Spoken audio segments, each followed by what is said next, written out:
Kemudian ini yang menarik dari Al-Ibris. Ini tafsir Al-Quran dalam bahasa Jawa. Ini tulisannya Kiai Bisri Mustafa, bapak dari Kiai Mustafa Bisri. Nah, apa yang ditulis oleh beliau ini? Mari kita baca. Ini dalam bahasa Jawa ya. Nanti saya yang terjemahkan kalau Bapak Ibu tidak ngerti bahasa Jawa.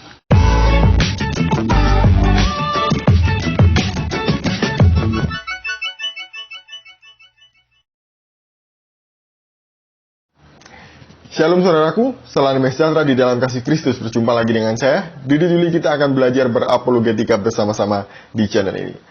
Paulus seringkali diremehkan, direndahkan, bahkan dipertanyakan kerasulannya oleh orang-orang Islam dan para polemikus Muslim.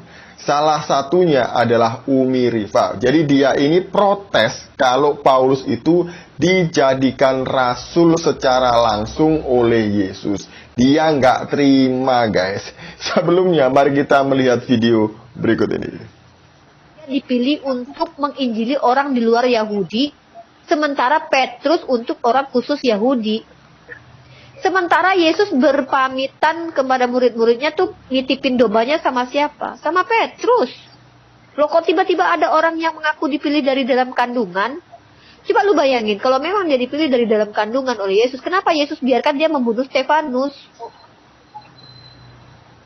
Emang kenapa Yesus tidak pernah mencari Paulus ketika dia masih hidup? Kenapa justru dia sudah naik ke langit dan dia memberikan aba-aba kepada murid-muridnya? Jika ada yang mengaku bertemu Mesias di sana, Mesias di sini, di padang gurun, jangan kau percaya. Nah, tiba-tiba setelah Yesus naik ke langit, ada yang mengaku ketemu Mesias. Di padang gurun lagi, di Damsyik guling-guling.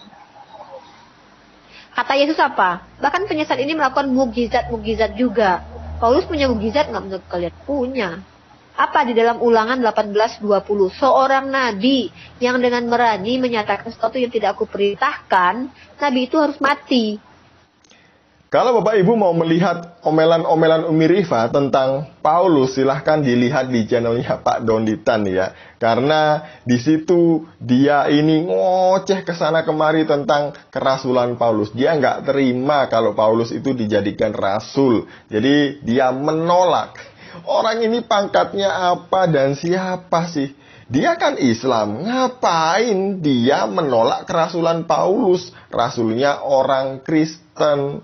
Nah, kalau kita membaca Alkitab, di dalam Alkitab ini ya, Alkitab tidak pernah ada satu orang rasul pun yang menolak atau menentang atau meragukan kerasulan Paulus. Tidak pernah ada. Memang ada yang pernah berselisih paham, yaitu Petrus. Tapi tidak ada yang pernah menolak kerasulan Paulus. Kemudian kalau membaca sejarah gereja awal mengenai murid-murid para rasul, ya di buku sejarah gereja awal, tidak pernah ada murid-muridnya para rasul, bapak-bapak gereja, yang menolak, meragukan kerasulan Paulus. Tidak pernah ada. Justru mereka menghormati Paulus dan juga menyanjung Paulus bahwa Paulus ini adalah seorang rasul yang besar. Contohnya, Clement dari Roma, muridnya Rasul Petrus. Dia berkata demikian, Paulus memberi contoh yang telah ditunjukkannya dengan membayar harga bagi ketaatannya. 7 kali disiksa, dibuang ke pengasingan, dan seterusnya. Kemudian ada Ignatius dari Antioquia, muridnya Petrus dan juga Yohanes. Dia berkata demikian, aku tidak sebanding dengan apa yang telah diperbuat Petrus dan Paulus. Jadi, tidak ada para rasul maupun bapak-bapak gereja yang menolak kerasulan Paulus. Nah, kalau Paulus mengangkat diri sendiri sebagai rasul, pasti rasul-rasul menolak, rasul-rasul yang lain menolak. Nah, ini tidak ada. Jadi, jelas bahwa kerasulan Paulus itu dipilih langsung oleh Yesus. Mari kita melihat di dalam Alkitab, Kisah Para Rasul pasal yang ke-9 ayat yang pertama sampai 19. Ini memang panjang tapi harus dibaca dan Bapak Ibu harus menyimaknya supaya kita paham konteks ini secara keseluruhan mengenai perjumpaan Paulus atau Saulus dengan Yesus ketika Saulus dalam perjalanannya ke Damsyik. Sementara itu berkobar-kobar hati Saulus untuk mengancam dan membunuh murid-murid Tuhan. Ia menghadap imam besar dan meminta surat kuasa daripadanya untuk dibawa kepada majelis-majelis Yahudi di Damsyik, supaya jika ia menemukan laki-laki atau perempuan yang mengikuti jalan Tuhan, ia menangkap mereka dan membawa mereka ke Yerusalem. Dalam perjalanannya ke Damsyik, ketika ia sudah dekat kota itu, tiba-tiba cahaya memancar dari langit mengelilingi dia. Ia rebah ke tanah dan kedengaranlah olehnya suatu suara yang berkata kepadanya, "Saulus, Saulus, mengapakah engkau menganiaya aku?" Jawab Saulus, "Siapakah engkau, Tuhan?" Katanya, "Akulah Yesus yang kau aniaya itu. Tetapi bangunlah dan pergilah ke dalam kota. Di sana akan dikatakan kepadamu apa yang harus kau perbuat." Jadi di sini jelas bahwa Saulus berjumpa sendiri dengan Yesus. Selanjutnya ayat yang ke-7. Maka termangu-mangulah teman-temannya seperjalanan, karena mereka memang mendengar suara itu, tetapi tidak melihat seorang juga pun. Saulus bangun dan berdiri, lalu membuka matanya, tetapi ia tidak dapat melihat apa-apa. Mereka harus menuntun dia masuk ke Damsyik. 3 hari lamanya ia tidak dapat melihat, dan 3 hari lamanya ia tidak makan dan minum. Di Damsyik ada seorang murid Tuhan bernama Ananias. Firman Tuhan kepadanya dalam suatu penglihatan. "Ananias," jawabnya, "Ini aku, Tuhan." Firman Tuhan, "Mari, pergilah ke jalan yang bernama Jalan Lurus, dan carilah di rumah Yudas seorang dari Tarsus yang bernama Saulus. Ia sekarang berdoa."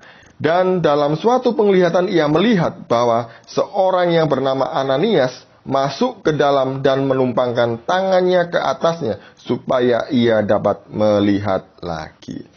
Jadi Tuhan Yesus juga mengkonfirmasi perjumpaannya dengan Saulus kepada Ananias, dan meminta Ananias untuk pergi menemui Saulus dan berdoa menumpangkan tangan atas Saulus supaya dia bisa melihat lagi. Nah, ini menarik di ayat selanjutnya.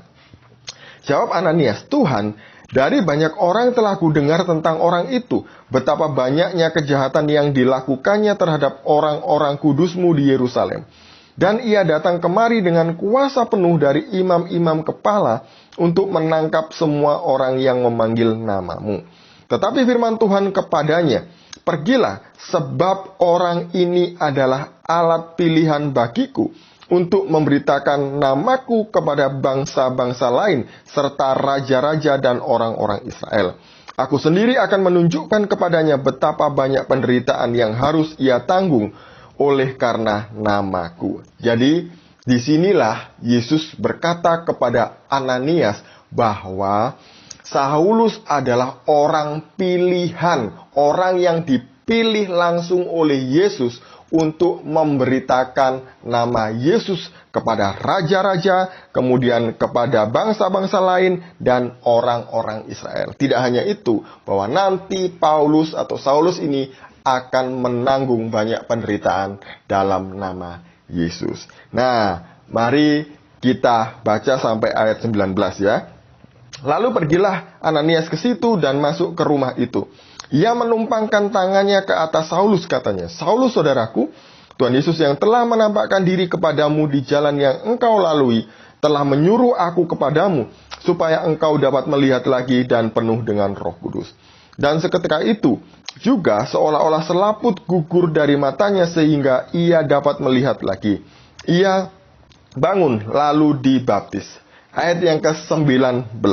"Dan setelah ia makan, pulihlah kekuatannya. Saulus tinggal beberapa hari bersama-sama dengan murid-murid di Damsyik." Setelah Saulus dibaptis, dia tinggal selama beberapa hari bersama dengan murid-murid di Damsyik. Tidak ada satupun yang komplain tentang kerasulan Paulus. Nah, ini ada orang yang lahirnya kemarin protes, ngomel-ngomel, ngamuk-ngamuk bahwa Rasul Paulus itu tidak layak jadi rasul, katanya. Paulus tidak layak jadi rasul karena ini orang yang menganiaya orang Kristen, dia tidak pernah berjumpa dengan Yesus secara langsung. Loh, kok ini dia bisa mengangkat diri sebagai rasul dan lain sebagainya. Lah ini loh, di dalam Alkitab sudah jelas. Dalam buku sejarah gereja juga sudah jelas. Tidak ada satu orang pun yang komplain, yang menolak ataupun yang meragukan kerasulan Paulus.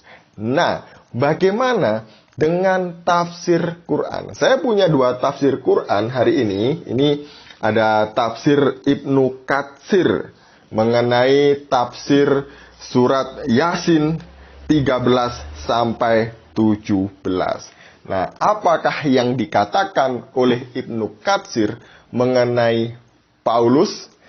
Umi Rifa ini malu-malu mengakui bahwa Paulus ini ternyata tertulis di dalam tafsir Quran.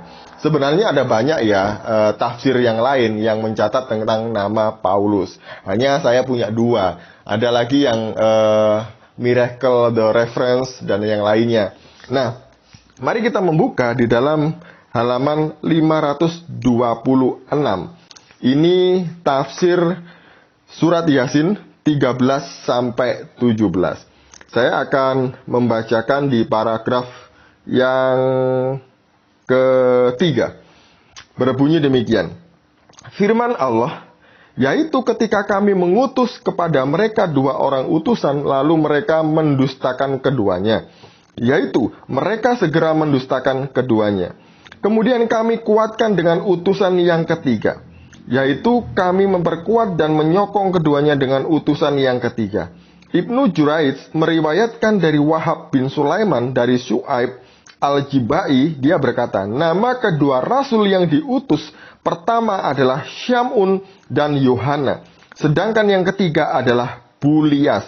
Negeri tersebut adalah Antakia, yang dimaksud adalah Antioquia. Nah, Bulias, Bulis, Bulus ini adalah nama Arab dari Paulus. Jadi Ibnu Katsir mengatakan bahwa utusan Isa Al-Masih ke negeri Antakia atau Antioquia itu bernama Bulias alias Paulus.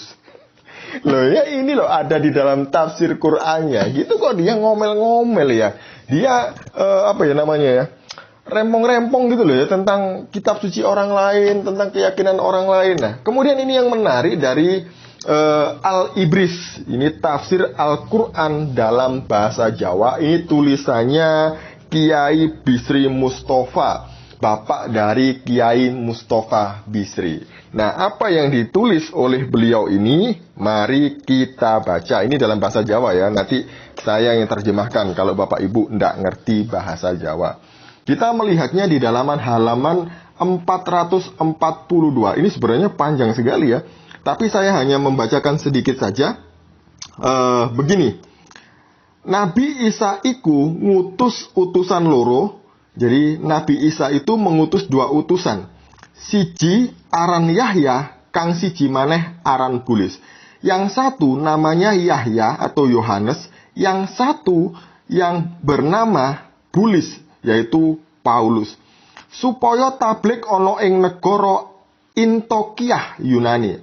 Supaya tablik atau menyampaikan pesan Tuhan kepada di negara Antioquia Yunani. Kacarito nalika Yahya lan Bulis wis perek saking kutha Antioquia. Diceritakan ketika Yahya atau Yohanes dan Paulus sudah dekat dengan kota Antioquia, dumadakan kapethuk siji wong tuwa aran Hubaib. Tiba-tiba bertemu dengan satu orang tua yang bernama Hubaib. Yahya lan Bulis nuli uluk salam marang Hubaib. Jadi Yohanes dan Paulus lalu memberikan salam kepada Hubaib. Hubaib mangsuli sampean punika sinten. Jadi kata Hubaib, kalian itu siapa? Yahya lan Bulis mangsuli dawuh. Yohanes dan Paulus menjawab demikian. Kula kekalih punika utusanipun Nabi Isa alaihi salam. Jadi kami berdua ini adalah utusan dari Nabi Isa alaihi salam.